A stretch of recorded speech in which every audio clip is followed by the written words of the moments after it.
to take that challenge on and to work with the district and make sure that we could begin implementation. So in the school year 2012-2013, Paradise Valley started the Mandarin program. It had 2 sections of kindergarten, 2 classes, each with 20 students in it, and that became the model. The original plan was actually very well planned out, kindergarten through 3rd grade. There was the idea that the numbers of 20 would work well, and that through attrition, then when our numbers in 4th and 5th grade changed to a class size of 26, that the attrition would all work out. So that began. In 2013 and 14, Park Elementary School came on with our first Spanish program. So I should back up and say Paradise Valley was considered a 4-3 building, so it had 4 sections of kindergarten through 3rd grades, and then 3 sections of 4th and 5th. When Park Elementary School came on, their configuration is a 3-2, so again 3 sections of those primary grades and 2 of the intermediate, and so they needed to have a little bit different structure, at least initially. The other thing that happened is it was decided that rather than just starting with kindergarten, they would have kindergarten in 1st grade, so that our programs would be at the same grade at the same time, and so help with recruiting, with all of those kinds of things. So Park Elementary School came on with the kindergarten and 1st grade in Spanish, and they had 1 section with kindergarten, 1 section of 1st grade, with 20 students each in those. So as students began to move through that, and Aaron and I began to work more closely together, one of the things that we found is we did not have near the attrition that we thought we initially would. So we needed to figure out a new plan for what was going to happen when students entered 4th grade. So we worked with our district, we worked with the principals, and what we determined is those schools would become a straight 4 and a straight 3. And so now what we know is, as we study our data to determine if we need to bring on additional programs, we have to have a site that has the ability to house either 3 or 4 of each grade level. So that's been a big consideration as we move forward. So as I just said, we study the data every year to determine, are more families asking for dual language immersion than we're able to serve. And when we hit a spot where we consistently have data that would show we need to add a program, where we have about 40 students who are not getting those services, then what we do is we look to add a program. So we monitored that, and then in 2018-2019, we started a 2nd Spanish program at Berta James Elementary. So again, they have 2 sections, so 40 students ultimately there. So that's how it all started, and has grown from that point.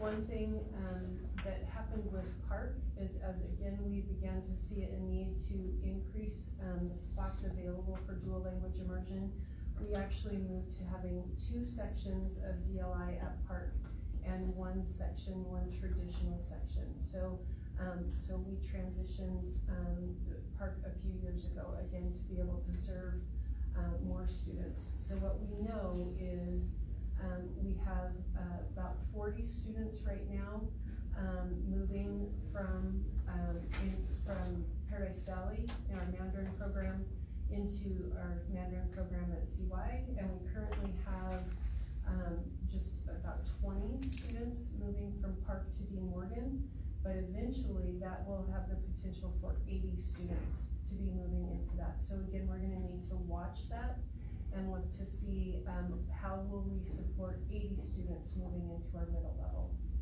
So, so Charlotte, if you would show the enrollment data, just want you to see where our numbers are currently in those programs. So you can see in our kindergarten, currently this school year, we have 21 students in our Mandarin program, so that's just one section. Park has 40 and Berta James has 39. So you can look to see where they are. 4th grade will be starting next year at Berta James. You can also see for Park next year, 2nd grade will have that 40. So you can see where we're at in the progression of students going through those programs. So, Aaron, will you talk a little bit about the curriculum that's offered in our K-5 building? Yeah, so the focus for K-3 with the immersion is social studies, science, and math. So they get their primary instruction in those 3 content areas, and then the English half of the day is mainly support for those content areas and then their ELA standards. The curriculum, the model that we follow changes a little bit when they get to 4th grade. We take history out of the Mandarin, or out of the dual language classroom and put it into the English classroom. That's just because of the nature of the standards. They're state standards in terms of Wyoming history, and then 5th grade is U.S. history. So a majority of our target language teachers are native speakers from another country, so they don't have the background to our state history and our U.S. history. So we move that into the English side of the classroom. So next steps for our elementary program, as I said before, is we will just continue to monitor our enrollment data to see if we need to make changes within the program. Do we need to add? Do we need to look at any kind of a change that is necessary, again, based on our enrollment data. So as we look at our middle school, in 2018-19, our first 6th graders moved into the dual language programs that we started. CY Middle School has the Mandarin program, and Dean Morgan has our Spanish program. So again, you can see the numbers, and if you recall, we anticipated for Dean Morgan about 20 students moving forward. Now, what we also know is that as we move through our schools, people have, because we have fewer choices, people may have always been a Comet, or they may have always been an Eagle, or those kind of thing. Their family is just lives across the street from Centennial. So some of our families choose not to continue on beyond elementary. And so you can see a bit of attrition there. Again, not great amounts. But the other thing that we see in our middle level is that we have a lot of choices for electives. And so when we look at our middle level, our DLI program is more of an elective. And so if a student is in band and also really prefers a different foreign language, or a different elective, I apologize, they may not choose to continue on with dual language immersion. So you see a little bit of attrition there. And then at CY, we would have anticipated about 40 students being able to go into those classes. So a little more attrition in our Mandarin. Aaron, do you want to talk about the courses? Yeah, so when I moved into middle school, it was not about the time of instruction. So at elementary school, it was 50-50.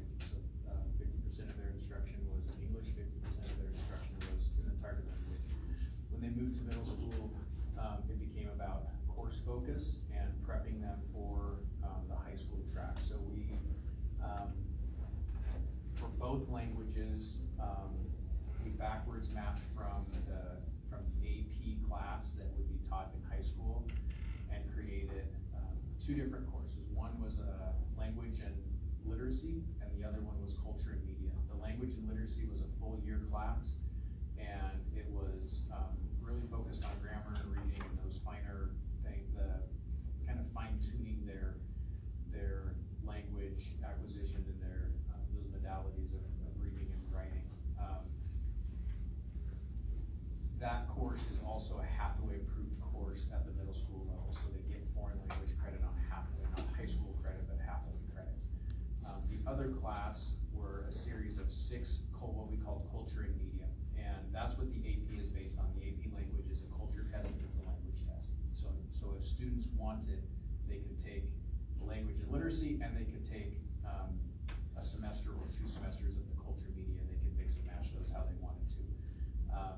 And those led them to potentially, and at the time, we didn't know what high school was gonna look like. Now we know what high school looks like, so we'll kind of talk about that a little bit. We've learned some things after this first year with those students being in high school and attending either a high school level class or a college level class. Okay. So again, next steps for our middle level is we know that we're going to have some changes in the number of students that will be going into each of those programs. And so we will study that to determine how we will best serve those students. And then, as Mr. Wilson just said, really our current 8th grade students, they prepare to take the assessment that helps to place them in the appropriate level as they move on to high school, which is where we'll go next. Okay, good place to stop for a minute. Does anybody have questions? What, can you use the breakdown of the classes again for K through 3? They learn. Yeah, in the English instruction, it's basically their ELA standards in K3, and then they get math support. And the target language is math, primary instruction, science, and social studies. So math, science, social studies is done in Mandarin, in Spanish? Or Spanish, correct. Yeah. Primary instruction. There's support in the English side for those, but it's the primary instruction. And is like the science and the math, is it Mandarin math? Cause I know they do symbols, that type of thing, or is it more art? Well, it's kind of both. So they learn to write numbers in Mandarin, they learn, but the math process is the math process they need to be successful in 4th and 5th grade.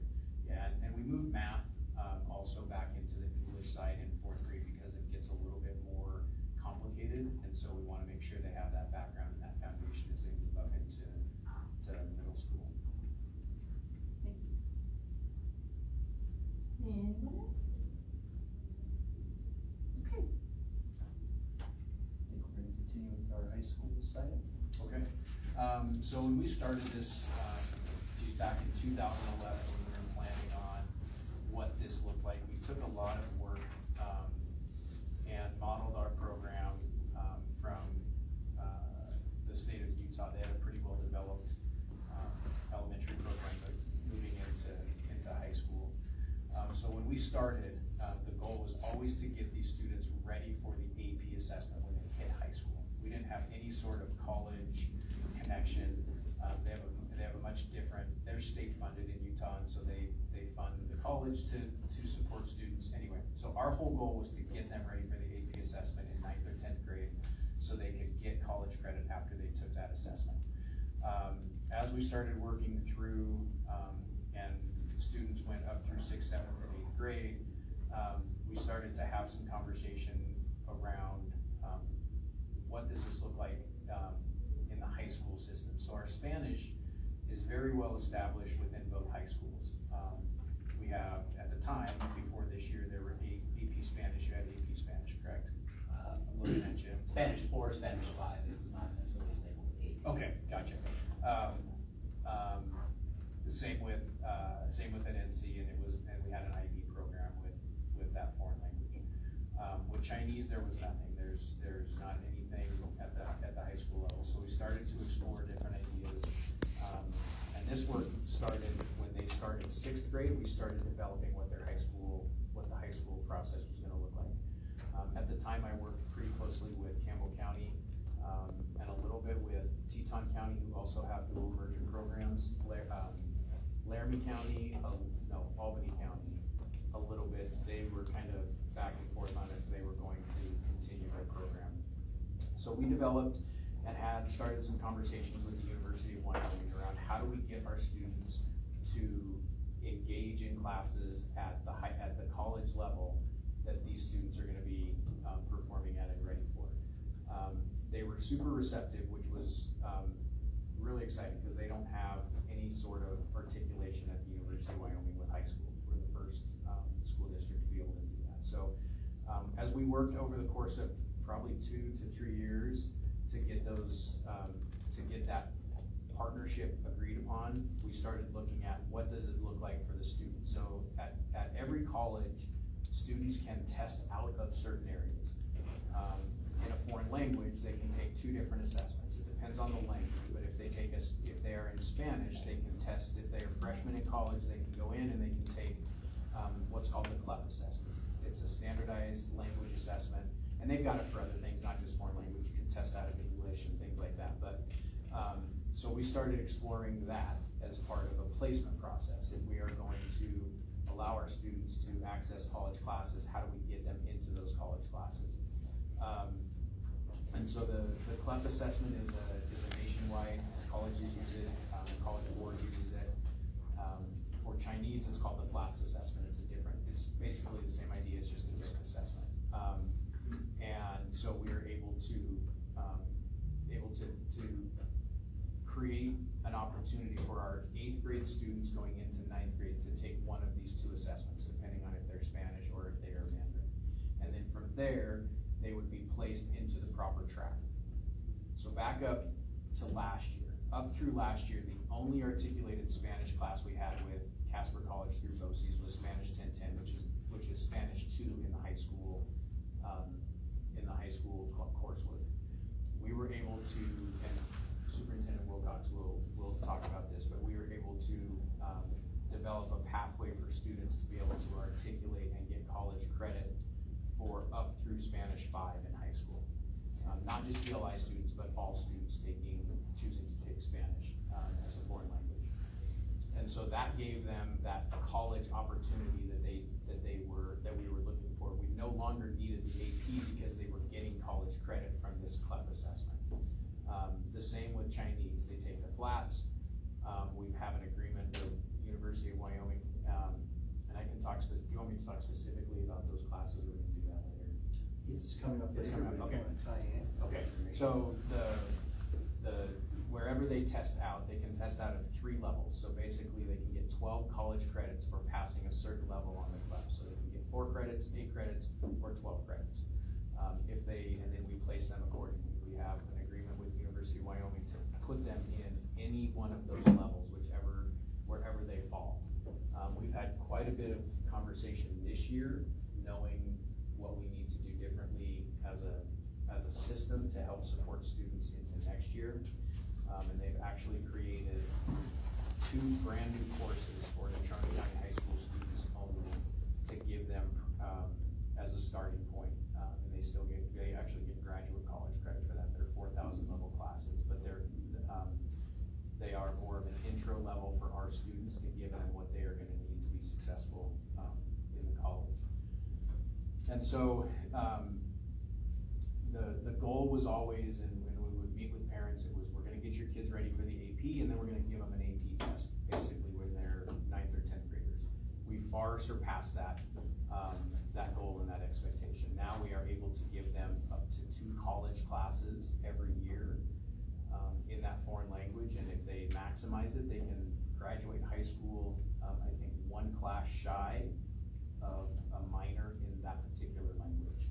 Should they choose and they've gotta be the top student, so they've gotta score at the highest level, they've gotta go into, the college classes, and they've gotta take every opportunity they have to take a college class. And we learned some things about high school kids that, this year that they have a little bit of voice when they start to get to high school and what classes they take. So, some are taking 2 semesters, some are just taking 1 semester, and, but is that good on the high school pathway? Alright.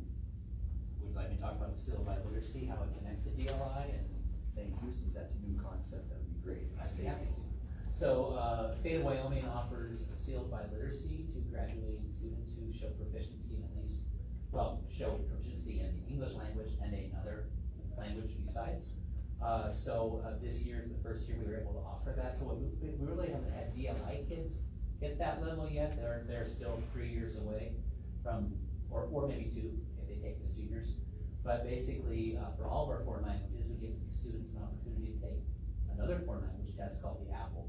And, based on the results from this spring, we had, it's like 9 students, throughout the district, who earned the seal of biliteracy. We did that on their diploma, and core to go with that. A couple of earned the seal at a distinction level, which is slightly higher than just the standard level.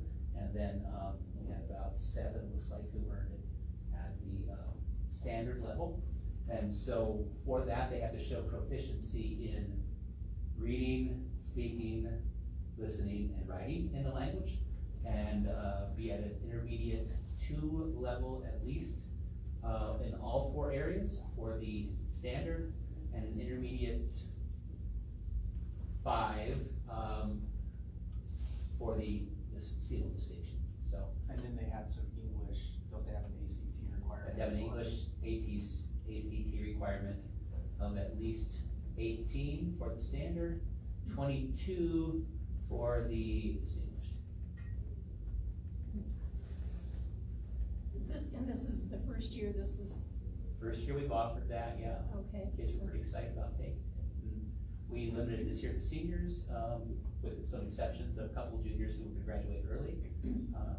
I don't know what the expansion of that might look like as DLI kids come on. Okay, so for this year, a total of 16, is that correct? No, I'm sorry if I said that. Just 9? 9. yeah, 9, and then 7 is, what was the 7? It's the standards graduation? 7 of the 9 are the standard level, and Ah. 2 of the 9 are distinguished. Distinguished, Yes. okay, but they all, okay, 7 of them. But they all have seals of biliteracy. Yes, on their diploma, yeah. Okay. And we're hearing from our foreign language teachers that in different parts of the country, that is very marketable, in the job market, so. Was it all Spanish? No. No? Then write that down, so you're gonna test me here, and I'll let Aaron answer it in a second. But at Kelly Walsh, it was, 1 Japanese, Should've known. 2, 3, Spanish, and 2 French.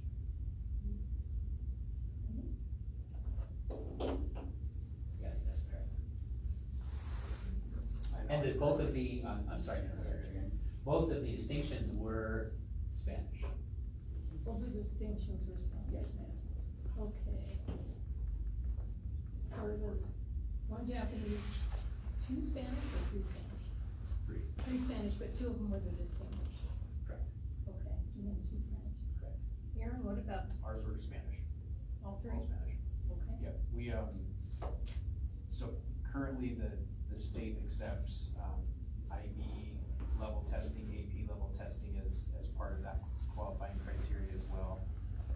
We're trying to get the FLAS and the CLEP also as a qualifying, so they don't have to take the APPLE if they're testing into college level classes. We're trying to use that, so we're not just doing the same Keep testing and assessments keep over and testing, over and over. yeah. Yeah, some kids will, if they accept that, some students will earn that distinction, should they choose to continue with foreign language or not, as they're entering, as freshmen. That's pretty sweet. Okay, yes. Are the students that are graduating finding that certain colleges take certain of the testing? I mean, cause I know like IB, it depends if they take the number, or, so are we uniform in it, or is it really just up to the universities to decide what they'll take? That's a good question. So, the Trumbull County High School is traditionally, most of our honors level classes are IB. With Chinese, we actually, we are going the AP track because University of Wyoming does not take IB Chinese. And so if they are taking the AP test, they'll be able to test in and get some of those credits. So We're aligning most of it with the University of Wyoming just because that's the majority of where our students go, but yeah, the seal of biliteracy, this will be the first time, and I don't know the impact of college entrance with that, I don't know. Most kids have applied for their colleges by the time we are looking at it and testing them for it. But it does go on their high school transcript. It does, you can put it on a resume, it's a marketable skill. So we're trying to align and give them the opportunities, absolutely. And with the CLEP has been offered to Kelly Walsh before this, seal of literacy thing came along, and just like you described, some colleges will take, get A credits for whatever score you get, some will give 12, some will give 4, it all depends on the university and their expectations, yeah. Okay. Chairman Kelly. Just to share with you kind of where we are with our college and university partnerships and understand how this fits together. Those of you connected with the BOCES board and with our BOCES reports, the flats and CLEP are actually all assessed with that national standard through the Casper College Testing Center. So those tests are funded through the BOCES grants, and then we pick up a little bit extra as the district level when we exceed that grant. But we'll filter all of our formal assessments through that and recognize the University of Wyoming through flats. And then the CLEP assessment assists us in our articulation agreements at Casper College.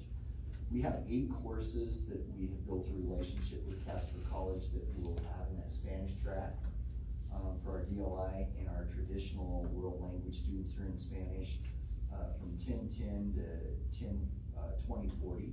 So that gets us through their sequence of all their Spanish offerings at Casper College. And they've expanded some offerings. Next year we'll see on the Pathways campus, they'll bring their instructor to us.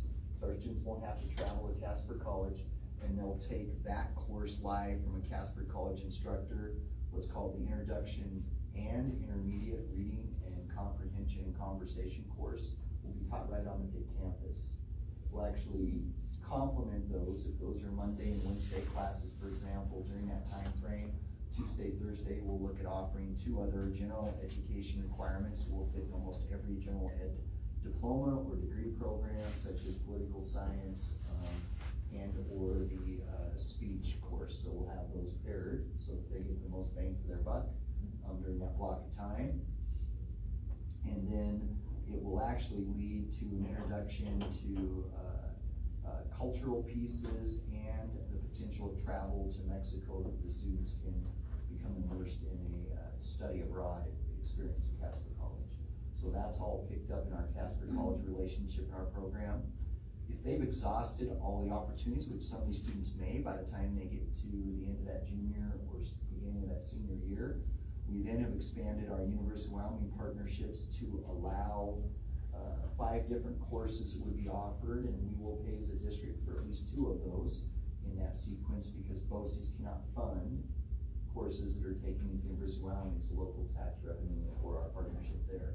But they've got other courses. They've expanded their articulation agreement with Spanish for Heritage Speakers, Advanced Grammar and Conversation, Introduction to Hispanic Linguistics and Literature. And last but not least, there's another opportunity for studying abroad in Spain if they want to take advantage of that. That would just be the tuition and coursework, of course not the travel expenses that go along with that. It's picked up. On our Chinese end, there are 5 courses that we've articulated that Mr. Wilson introduced. 2 of those focus on grammar and writing, filling some of those gaps or needs that we have in our study program, where they're applying those grammatical and those writing aspects within Chinese. Then we get into the 1020s through the 2040 versions, or 1st and 2nd year series of Chinese classes. And then there are some other courses we've articulated when our students have progressed through that offering with contemporary Chinese culture, composition and conversations 1 and 2, business Chinese 1 and business Chinese 2.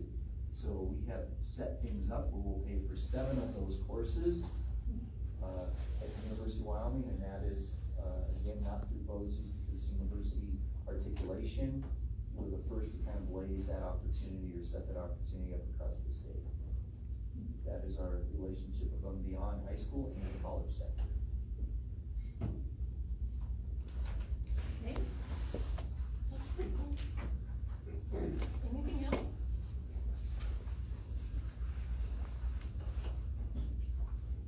Okay, is that everything about DLI? Or is there more? Chairman Howley, if there's no more questions from trustees or other dialogue, we'll wrap up our presentation. Alrighty, that, I just remember when it all started, and how it was just a scramble to get kids in the right places and which school they were gonna be in, and then how they would continue it and continue moving teachers up so that they'd have the right teachers in the right classes, and look where we are now. That's just amazing to me, so. Yes.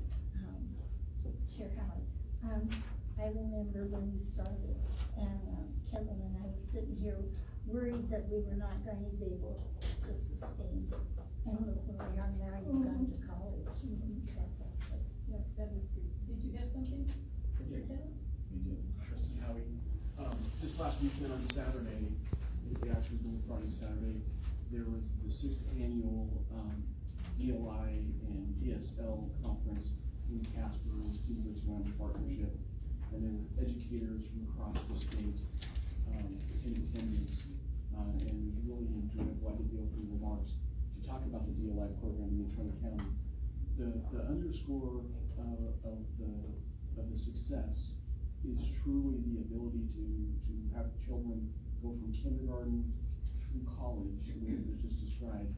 But in the memorandum of understanding that we have with two colleges, there's a significantly good deal, for lack of a better word, cost-wise, for the students. Both partners, the University of Wyoming and Catholic College, primarily the University of Wyoming, gave significantly reduced rates in order to offer the courses, and that was locked in for a period of time. So at first, when we were talking about this, I had big numbers rolling around my head and getting pretty nervous about can we actually sustain it for a long time, and it just didn't materialize. Tremendous amount of work by staff, starting back in 2012 and before, and I look at all the individuals involved. Part of it that we didn't go into today is the difficulty Angela is now doing it with Roberta Eccles before her, and Christine before her, is just getting staff in the programs. It's a tremendous amount of work to get people certified and in our district. And into the country. Sometimes it's in the country. Yeah. A tremendous amount of work by staff. It's just a really neat opportunity that many kids across the state do not have, but ours do. Very good. All right. So, next on the agenda is high school systems. Would you like to introduce that one as well? Thank you, Chairman Howley. I will kick that off. To my right, we'll have our high school leaders representing the major campuses within the Trumbull County. So we've got Midwest present, each of them will introduce their name and kind of talk about their roles that come up. Pick and Roosevelt, Trumbull County High School, and Kelly Walsh High School. But as I set this up, I'd like to kind of give you a little bit of a background. We've heard a lot on what's happening with career technical education, a lot of the high school reform, what we've done to really align things with the common schedule, and then have this large system in the Trumbull County work with nearly 4,000 high school students at a time operating. Those are big numbers. Just to kind of give you perspective, tonight our focus, we want to spend some time on connecting with kind of comprehensively what all 4 of these schools offer within the 10 content areas, and understanding of where our enrollment numbers have gone with the Pick campus, present and just previous year, and as they're setting up for next year. And then I want to take this opportunity, although the counselors aren't here, but tie in with some of the extraordinary and hard work that our counselors have to do. As I throw these numbers out here and I thought about this, I thought that is a huge ask and a large task for our counselors. So I'm going to give you a few numbers here as we talk about what our counselors work with in working with the courses that are offered at these campuses that I've described. We have 1,081 course offerings in our system. Right under 1,100 course offerings. We're asking our counselors to become knowledgeable on what those are, the prerequisites, the type of courses, understand all of those content areas. And if that's not enough, then you break down what's called the sections. And that means these are courses that can be offered more than once or in a different sequence. Almost 7,000 of those are different sections that we have in our system that are offered. So, although our counselors aren't here, I want to take that opportunity to thank them for the heavy work they do, not just with career technical education, but when we look at these content areas, and by the way, career technical education makes up about 214 of these different courses across our system, or different iterations that are offering. And then right behind that, but about half of that would be our fine and performing arts classes with about 101 different course offerings. So there's a lot of work they have to do to understand what those courses are, what the type of prerequisites are, how to guide those students, and the management of it. And not to say to build a master schedule that these folks are working. And Natrona, by the way, you offer about 550 of those, and Kelly Walsh, you're right behind, but a little more efficient and consolidate on your course offerings with 305 of those. Don't want to leave out Midwest and what goes on at PIC. Midwest, you've got 52 offerings in your school, just at the high school level. And then we get into PIC, 46 different offerings of courses or combinations of courses that are offered there. That does not include 314 courses that can happen from Casper College that our students have been enrolled in. And then those 16 courses that we've got partnerships with the University of Wyoming. So we do ask a lot to understand our wonderful offerings. And as we introduce later on, folks, this will give you an idea of what we've got with our high school course catalog, about 113 pages of course offerings that we're going to try to break down and give you a deeper understanding of what's available, because we're really excited about the opportunities our students have and our staff create with this. So pretty extraordinary. With that, I'm going to kick it over to our high school leaders, and I think you've got your order of talking to kind of set up this work for today as we work through our agenda. So when we talked about enrollment at Kelly Walsh over the last 3 years, and then also the PIC enrollment that goes correspondingly with that. In 2021-22, Kelly Walsh had 1,945 students. 328 of those students had some involvement with the PIC campus.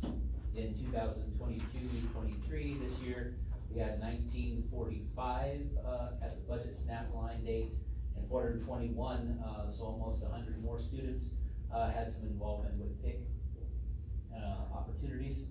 And then next year, we have 2,027 students enrolled at Kelly Walsh.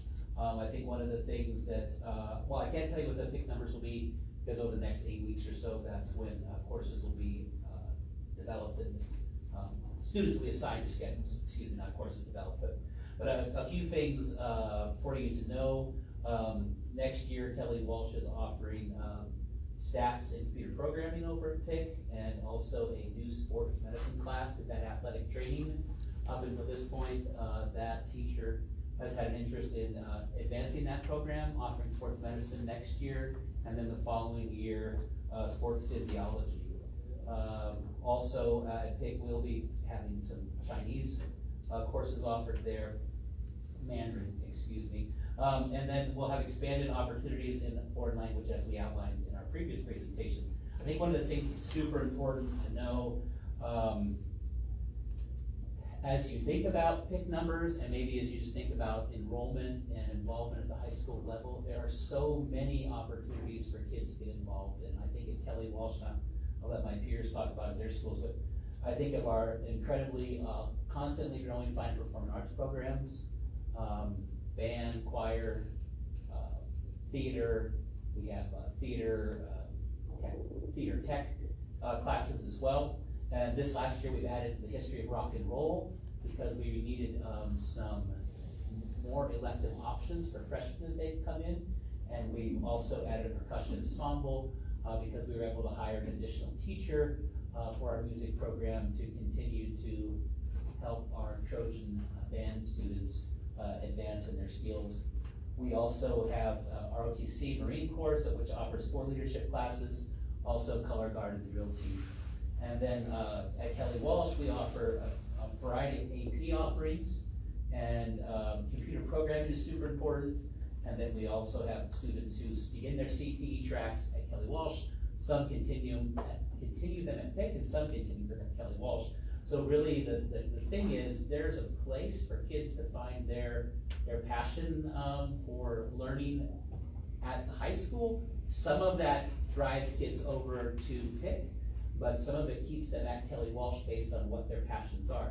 We talked earlier about the DLI program, and I've talked just anecdotally with a few parents who were like, my kid really loves the DLI program, but they're also super into the fine and performing arts, band. So we're at a place where we have to decide which route they take. And so giving students routes to pursue their passions in life is something that I know all of the high schools are passionate and proud of, and that's something we're proud of at Walsh.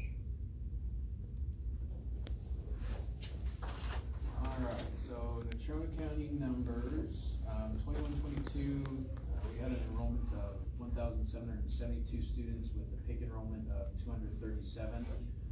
This year, 23-24, we have 1,793 students with a PIC enrollment of 416 students. And 23-24, we are 1,688 students, and again, we are in the same boat with Kelly Walsh. We've not created schedules for kids, so we can't give you PIC numbers, but the increase in both schools'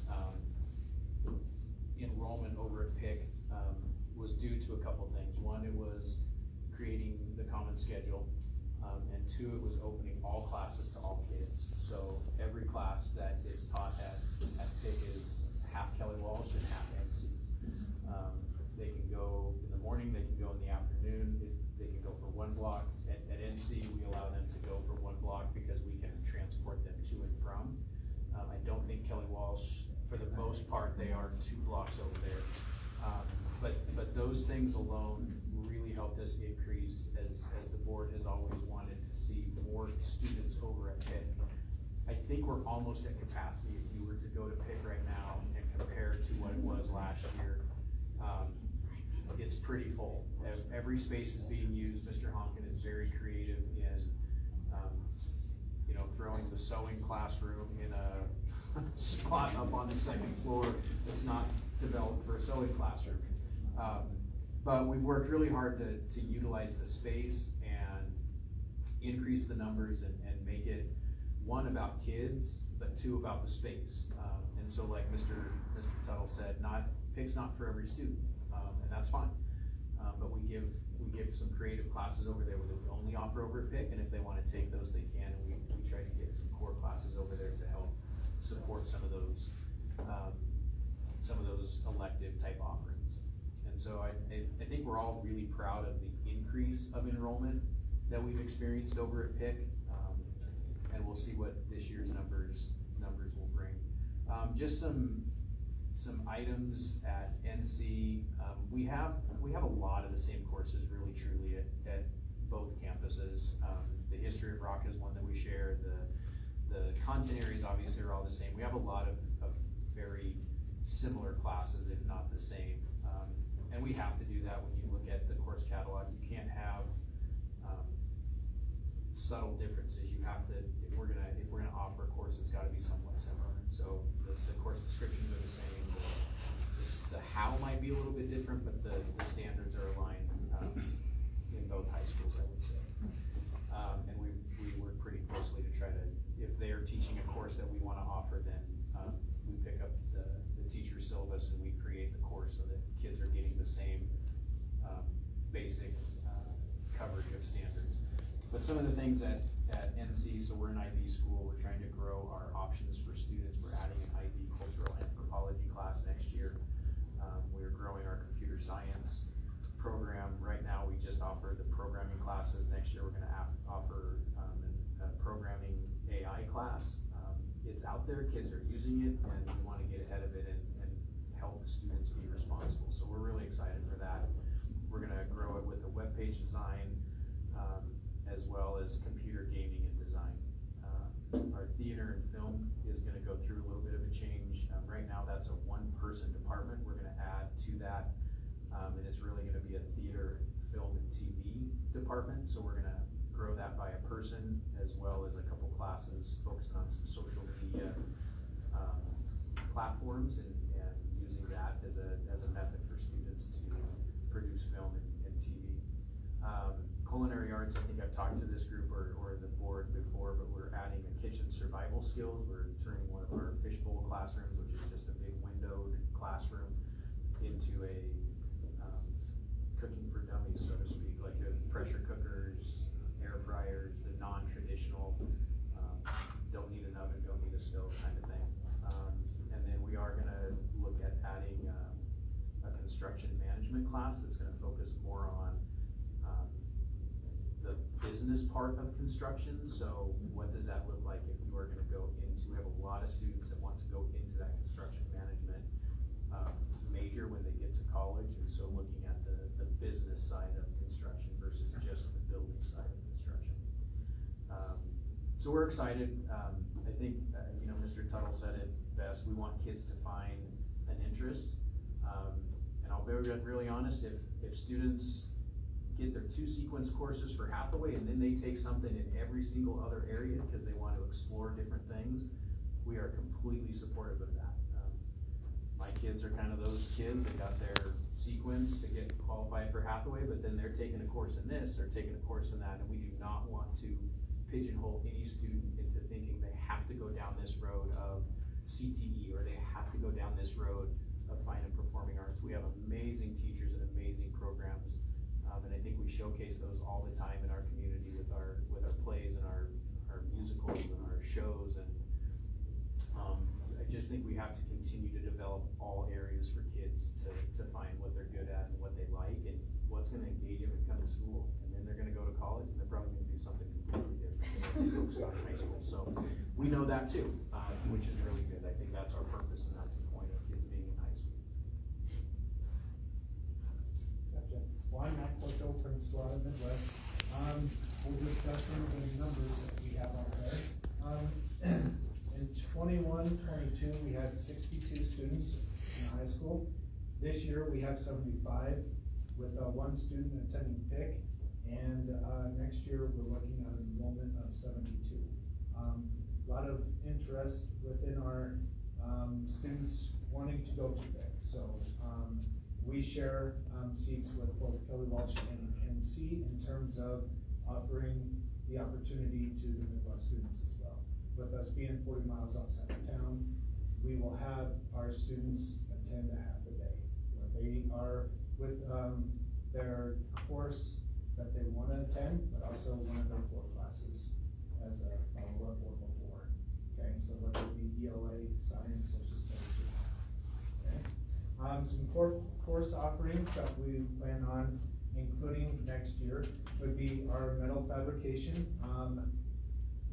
Our CTE instructor did a survey to the students, and they are wanting to expand on the metal fabrication and manufacturing in terms of going the engineering route.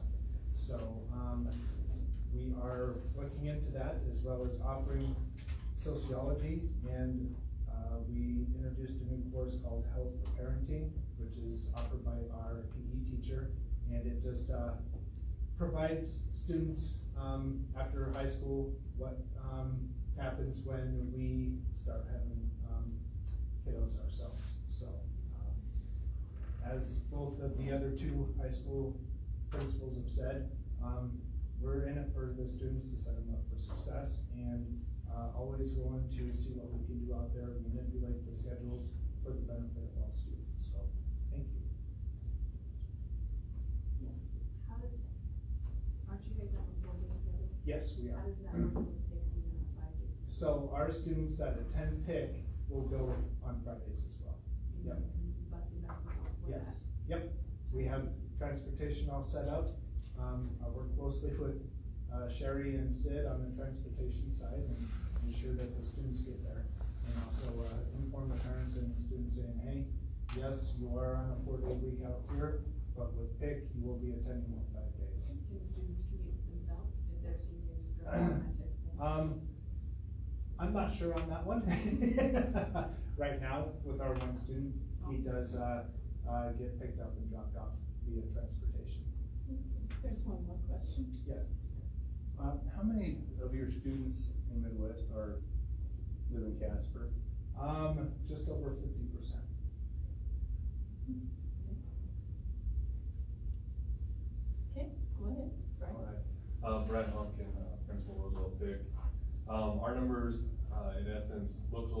on paper. We essentially staff for 225 each year. Although, as you can imagine, there is a transition multiple times a year between all of the home sites that better serve our at-risk students or students needing additional support. So midway through the year, for example, we'll intake students. We have students accessing community resources that may pull them in and out of our enrollment. So 225 is typically where we start. If we look at last year's data, 287, because we also work with transitions. And so our number will typically seem inflated on the enrollment numbers, but on site, that's what we're staffed for to support. Again, just looking at our numbers for next year, we'll be intaking about 88 as of now. I look as the counselors at the home schools and high schools in town solidify those needs. That typically grows over this next month as we look at our intake to support students needs for next year. So that's basically our numbers. We'll staff for 225 again next year. We'll continue to look at those course offerings and best suiting our students' interest areas. We also at Roosevelt have access to Pathways Innovation Center. So working in conjunction with the high school and then Midwest, we'll program and identify student needs and get them access to Pathways as well, which has been a really nice opportunity for them. We also run multiple overloads utilizing the staff over there. So we'll run a Roosevelt specific culinary class, auto class, to our biggest hurdle historically has been those entry levels to access the higher level offerings there. Their staff has been great, so in doing that and adding the CTE space over there, we'll look forward to next year, 2 sections of woodworking 1 as well as welding 1, to again prepare them for those access points to the pathways and that more technical certification pathway. Talking with our counselor coming in, we're going to be pretty intentional using some career interest surveys to identify their needs, because that is one of the nuances with Roosevelt is the reduction in credits, focusing on those cores and minimizing selective opportunities potentially for our kids, depending on their graduation track that they're looking at. So we'll really want to be intentional with getting some of that career interest survey and identifying those student strengths and priority areas and utilizing those elective seats available to them when we work with them to get back on track. So that's the Roosevelt numbers in a nutshell. And any questions? Good man. Chairman Howard, I just had a couple questions, for the cultural anthropology class. Do they get college credit for that? If they take the IB assessment, so it's an IB class, so they take the class and then they're able to take the assessment. What they score on the assessment determines what credits they get at a college that will accept that as a transfer credit. Yep. That's all I have. Go ahead. So you guys can't transform that black box room, theater room, into a CTE space? Is that finished now? Or? So it is, yeah. We've got a few more pieces of equipment and kind of dialing that in. It's a new offering for our kids, so in talking with our instructors, the biggest priority is just getting the word out there, again, working with our students, identifying those strengths and needs. I'd like to see the numbers grow. And as we were finishing that, that was kind of that transition in. It was new to them, new to our school and the scheduling, but it's been well received and is, fully operational, aligned with the Pathways courses. But like I said, the enrollment's going to be our big target for next year, is really getting kids the support, the knowledge, and access to that. The welding and woods will be in the same room? Correct, and so utilizing that kind of ag model where we can put in a booth or 2, it sounds like, in the initial discussion, the ventilation was put in to do that. Just talking with our teacher today, kind of about some of the safety measures. She was actually formerly an ag teacher, so in her world, makes perfect sense. But in my world, just working on some of those system pieces, we'll do that over the summer, because that is a huge pinch point. As PIC gets fuller, more full, we're going to see less opportunities, for a welding class to push into that space. So we need to kind of develop autonomy there to work out of Roosevelt and get those kids prepared, because we are getting full on the PIC side. Okay, Pretty with wonderful the to see. welding again. Huh? That welding. Yep. Yeah. Okay. But, yeah, historically, the Roosevelt kids have had access to a welding 1 in PIC. Correct. And Are they that's- still gonna have access, or is that gonna move over? So it will have the ability on the Roosevelt site, that yes, they have had access to that, but I am anticipating at some point, if we're gonna run 4 blocks, similar to some of the other sections over there, that space will fill, and we need to have other plans to keep those kids, accessible. There's high interest in, obviously, those certification repairs and that as well. One of the things that, I don't know that we mentioned also, that helps support some of that is we have intro level courses at PIC now. So traditionally, it was all 11th and 12th graders. We're Right. now sending freshmen over there. And so that helps ease some of that. If there's a woodworking class, we always allow Roosevelt students or Midwest students to come in if we have the space. So I think that helps a little bit too, that if they want some of the level classes. Yeah, There's also. Yeah, that's the hardest part to work out, actually, the entry level stuff. Yeah, so there's examples, sewing, woodworking, or we'll work autonomously, and it's just a matter of setting the master schedule appropriately, so there's multiple access points throughout the day, so they still have multiple opportunities that, getting what they need to get done for graduation, but also what they desire or would be interested in, I think is huge, that they're still exploring. So building a schedule that is as autonomous to each individual student as possible is very important, so we'll spend some time in that regard. I think an additional success this year has been, when we took the ACT test, we sent all 9th graders over to PIC, to have some exposure to that. That was planned by, principals from both high schools to make sure kids had that opportunity to see what PIC was about. So some of those freshmen who maybe don't know anything about PIC or have never stepped in there, have the opportunity to do that then. So it's just that continued exposure piece. So if someone does have interest in that, you probably thought about that day. Okay, that's good timing. It was, yeah, I mean, it was to help alleviate some testing stuff at the school, but it really ended up being a success. And sophomores went off to the college to get some information about Casper College, so it was really well done. We got a lot of great feedback about Brian and his work over at PIC on that case. So trustees committee, this has kind of been a up and down fun journey over the last few years, with the Pathways Innovation Center.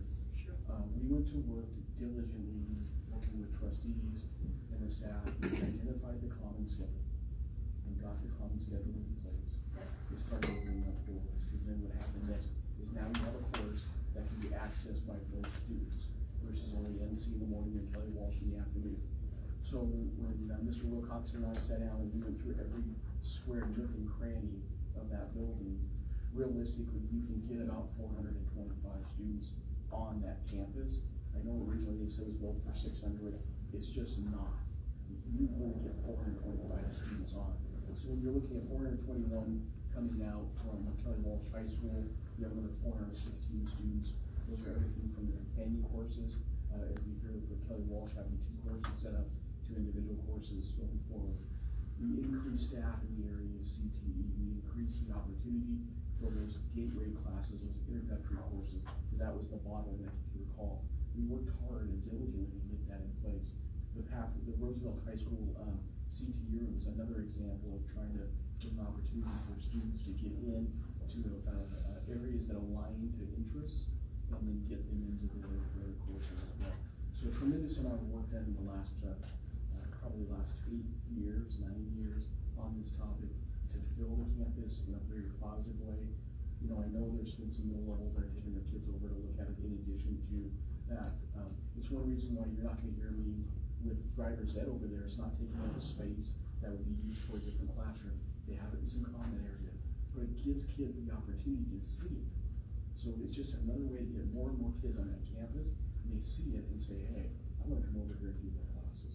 And so a lot of work has been very done deliberately. Going forward, I know your next part coming up, you're gonna have some articulations and those things, but it's just a lot of intentional work to take the barriers and the hurdles out of the way to get kids over there the last few years.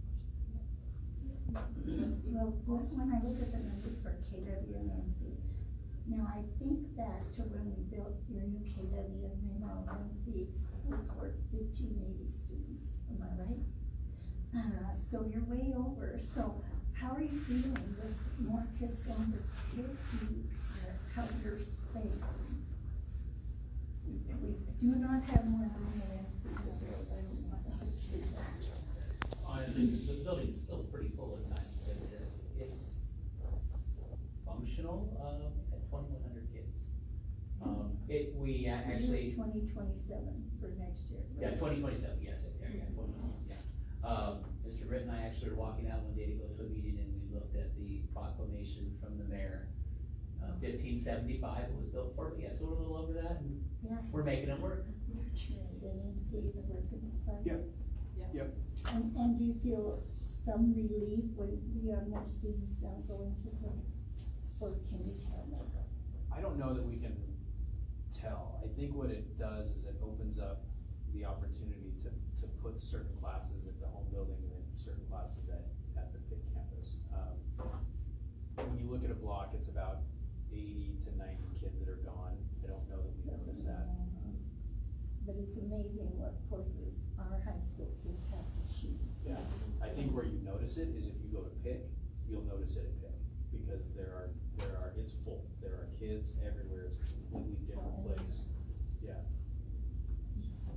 So trustee Howie, to kind of tag on to trustee Walter's, comments, when we look at this 2027, it's something that we wrestle with every year when we do staffing.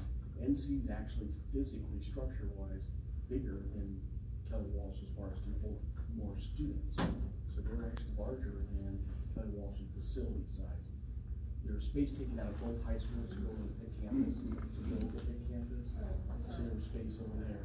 So when you look at it, you have a lot of drawers off of the campus with both high schools, and it varies by period. I can't give you a solid number. Wayne can tell you this as well. There's not a solid number saying every single period of the day there's 300 kids at the campus.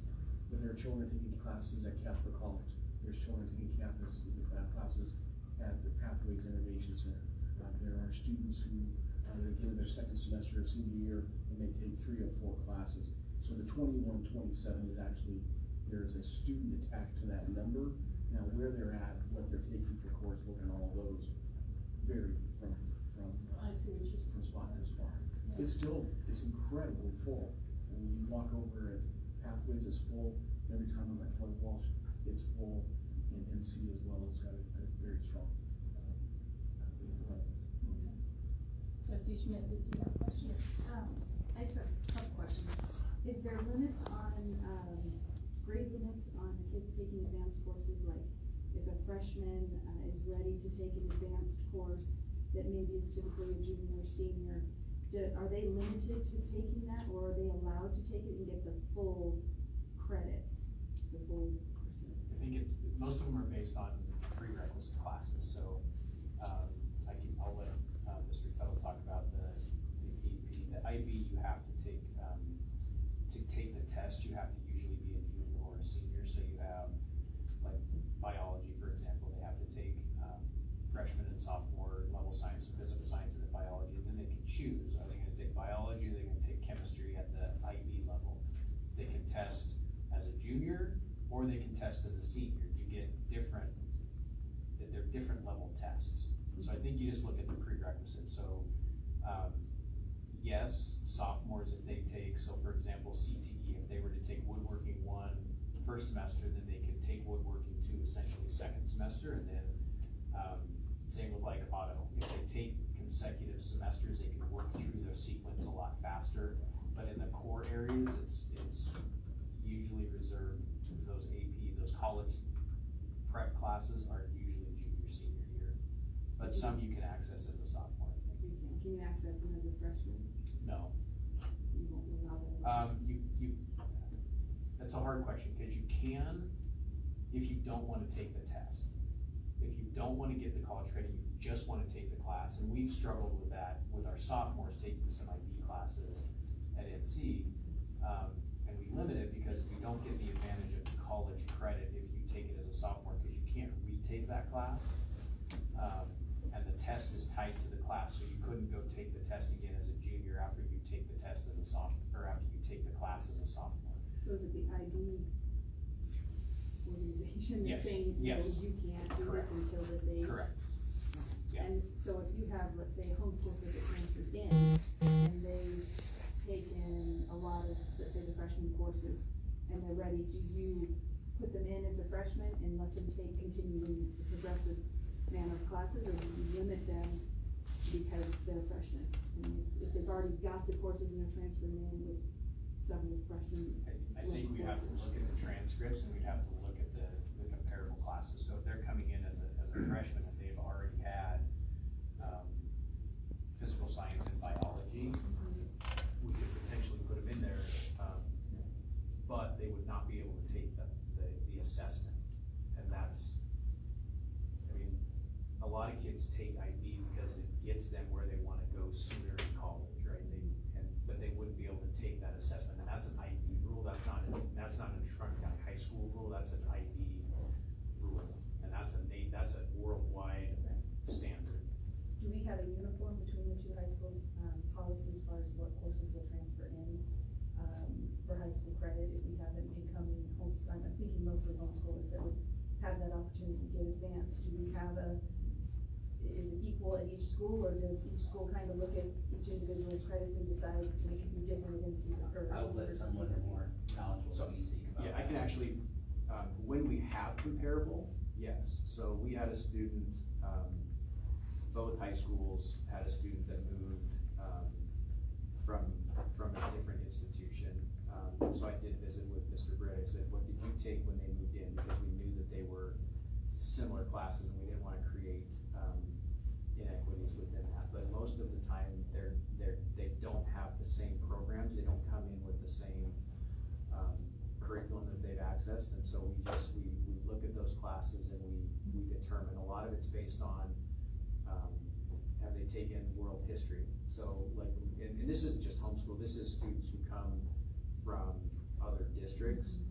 They don't necessarily, have the same setup of our classes, so world history is a big one, and Dr. Gilmore can talk to you about her son's experience with that. Unfortunately, sometimes we have to make sure their standards are met for high school graduation, and they may be a junior taking US history because they haven't had that anywhere in their previous, and that's a freshman or sophomore class, depending on which US history it is. So it really is case by case. We try to be as consistent as we can, but I don't know who transfers into Kelly Walsh, and I don't know what credits. We don't have a tracking sheet for that, if you will.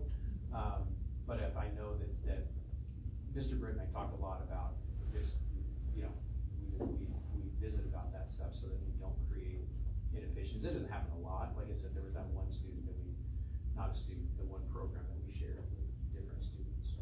But in schools like, I think of St. Anthony's or, Paris Christian, if they get kids that are a little bit more advanced, will those transfer straight in as a credit? Like if a St. Anthony's kid, 8th grader, comes in with 3 or 4 high school level courses that they took, would they come into either school?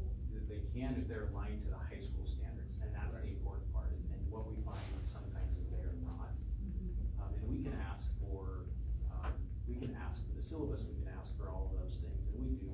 I've called high schools and talked to principals and guidance counselors about a course, because by a name, you don't really understand what the standards might be covered in that. So, but they have to meet high school level standards in order to do that. Yes. Chair Howie, can I add, they also have to be an accredited program.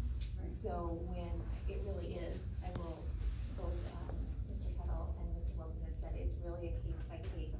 So within statute and rules from the Department of Education, if they have to look and say, so we have, to keep the breadth and depth of all of the standards. And so within our curriculum here in Natrona, we have made sure we've aligned to that state standard. And so when any student transfers in, whether it's from a private school, homeschool, public school, from inside the state or outside the state, principals have to look at that and make sure that the student, if they're gonna award a credit for a class, that they've aligned to those standards, so we meet that state rule set in that statute. So it really is case by case. And I had a sophomore that moved in from Virginia, so there were several courses. At that time, Principal Diller had to go through and check to make sure that the Virginia standards that were in a certain class did align, and so that is a lengthy process sometimes, but I will say, personally, principals go that kind of extra mile to make sure that they do that due diligence, so that they make sure that they are getting credits for that, but then also that we're meeting those statutory and regulation rules.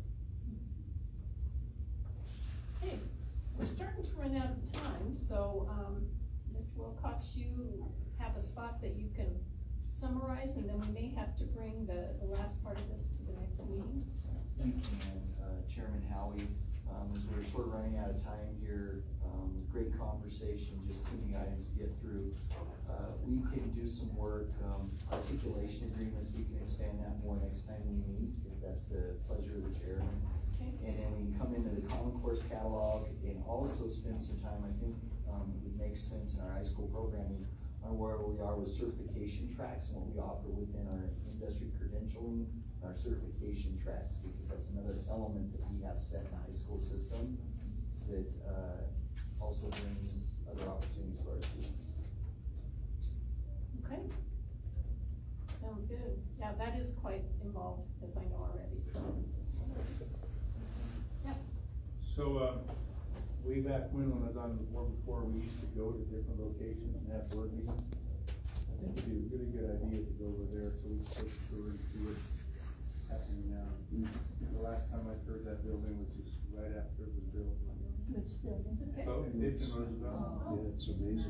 We could hold a board meeting over there and we have this meeting and we could actually walk through some of those. Walking through, I don't know how many times I said to myself, boy, I wish I'd been able to do this. Yeah. That black box room was good. They They had like a ceremony and everything, it Oh, was did they? good, yeah. Yeah, that's note taken. Cause you know, I mean, you had a theater room over there, is that theater room still there or that? It was, So we have the Not in the film studio, Roosevelt. so the film studio is still there, yes, on the pink side. Yeah. Yeah. So that's still on and rolling, but that black box theater on the Roosevelt has been converted to the seating space, so. It's really coming together, I like the trying to be creative in those spaces and give kids opportunities, so. Nice. That's a great name.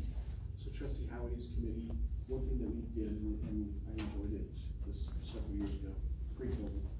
What we would do is we'd have a meeting in each one of the buildings and then do during the work session, do some form of a tour or something along those lines. We had a committee meeting there before work session was very specific to that site.